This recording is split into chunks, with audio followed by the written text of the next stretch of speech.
What's up, YouTube family? We are out checking the food plot, kind of seeing how things are progressing with it. And we ain't had no rain, and it's not looking good. Our sorghum down there never really came up as tall or as good as it should have. Just didn't get the rain. Can't keep the Johnson grass out of the daggone thing. This is about the last year's stand on this clover. I think next year we'll till this under and do it again. Some of our radishes and our winter peas have came up down here, but there again, the Johnson grass takes it over pretty quick. So we sprayed for that. Obviously, we don't know how to spray it right because we didn't kill near enough of it. And it just takes over in a hurry. But actually, what I want to talk to you guys about today, before we get too much into the deer hunting mood, here in the Midwest, we are facing about a week-long cool trend where things have really cooled off several degrees, and we have been loving it. And so have the deer and the squirrels, and everything else seems to come alive when that temperatures start to drop. And fall is officially here by the calendar, but now by the temperatures too. So let's hope that it holds. But before we get too much into the deer hunting, I want to drop this video about some bass fishing tips to keep in mind this time of year, because it can be a very, very tough time of year. Fish are spread throughout the water column. You've got fish that are still in a summer pattern. You've got fish that are starting to make that transition, that follow the shad wherever they go. And then you have fish that are just kind of stuck in no man's land in between, which is typically the fish that I target. The fish that are following the shad, they get so dialed in to the bait that they become really, really hard to catch, at least on the lakes around home here. And then the offshore summer fish, they're coming out of that, so that bite is starting to dwindle every day. So I like to target the fish that are in that no man's land. And a lot of times, those are fish that sometimes take a little finesse-y techniques to get them to bite.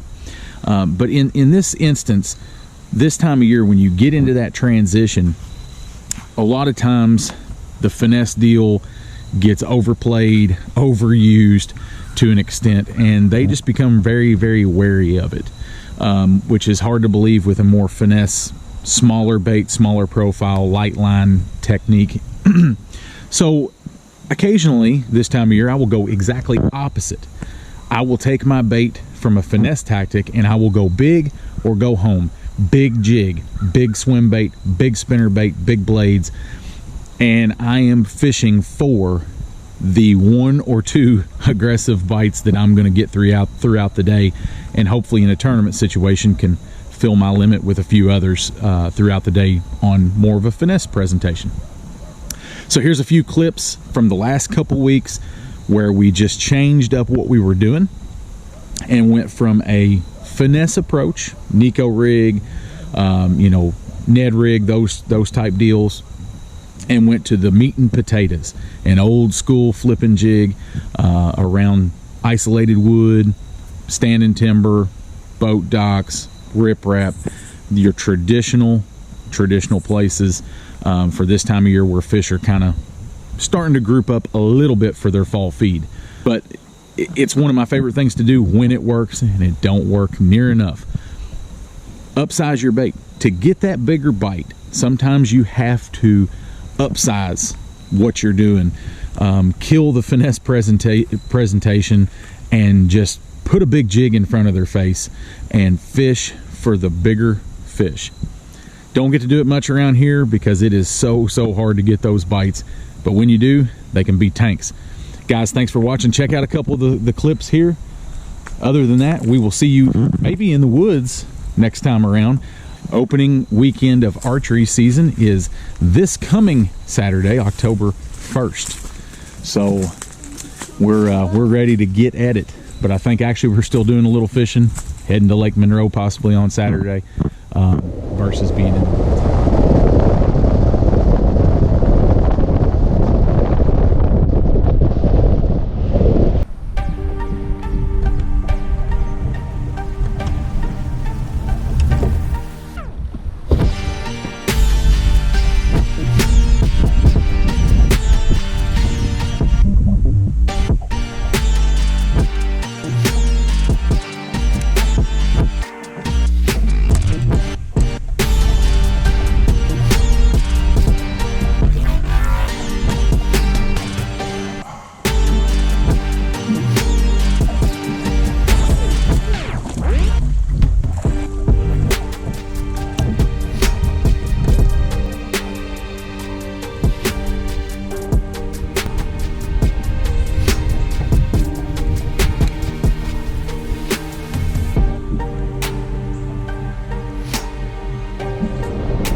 that. That's a big one.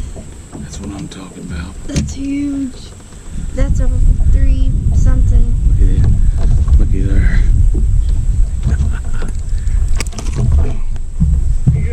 Look. We've been struggling today, and I mean struggling. It's been tough, and it's never tough here. Let me see. Struggling. But sometimes you got to go big or go home. I've been flipping around a little stupid tube, flipping around a Nico rig, trying to downsize baits, trying to get these fish to bite. I pick up my jig, flip it over on the first piece of wood around a boat dock in a channel swing. Kadoom! You go big or go home, baby. Sometimes upsizing. Oh God! What is that? Like It's a good one. something? It's a good one. 3 something. Here, let me get a picture. Okay, there you go, guys. That was a couple Rough River tanks. Ooh, the spider web. Walked right into that one with my mouth open and everything. A couple Rough River tanks that we caught over the last couple weeks practicing for some tournaments. Like I said, do not be scared to pick up that big bait and fish for 2 or 3 big bites a day. This is the time of year you can get them. It's tough, and you really got to put your head down and grind it out, but this is the type of year where you can get that bigger bite by going away from the finesse tactic that they have been beat to death with all summer long. When they get that water cools down, those fish get more aggressive, and that's when the big baits can come back into play. Make sure you're the first one to do it. All right, guys, again, thanks for watching. We out of here. See ya.